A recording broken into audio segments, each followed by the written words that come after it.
And this is John Riley. It really is one of the biggest musical stories of maybe ever. 9 weeks at number one, Hey Jude, and they didn't write it. Someone else wrote it. Well, at least CNN reporting last night, basically, McCartney not denying it. The story is really that one of these Zephyrs, the Zephyrs was a doo-wop group, and it wasn't even a record that was released. It was like a demo record that was sent to Apple Records in the 60s. The Beatles took it, used the ideas, and it became Hey Jude. And I'm telling you, gang, I heard this last hour for the first time. When you hear this demo piece, it's going to blow you away.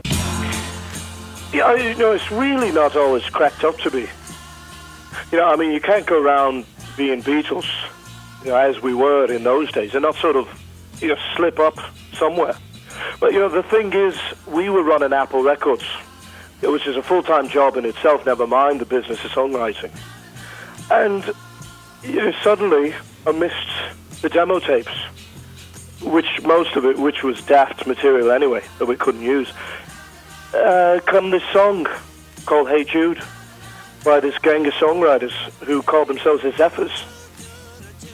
And rather than sign them, because they were, a bit older than us, so we thought they'd had it. We thought that they'd been past it. So I just thought, why not put it out as a single for the Beatles?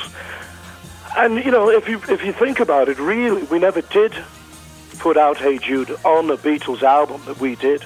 It only ever did come out as a single, mate.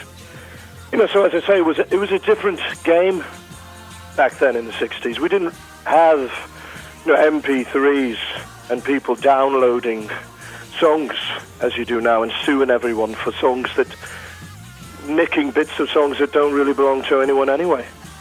After all this time, I think, I'm quite relieved, really, to have it out in the open.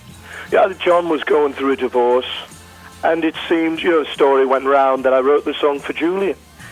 And that seemed as good of an excuse as any, at the time. But now, because of what you're doing, the cat's out of the bag, as I say, I'm quite happy to tell the truth about it, really. Hey, Jude, don't make it bad.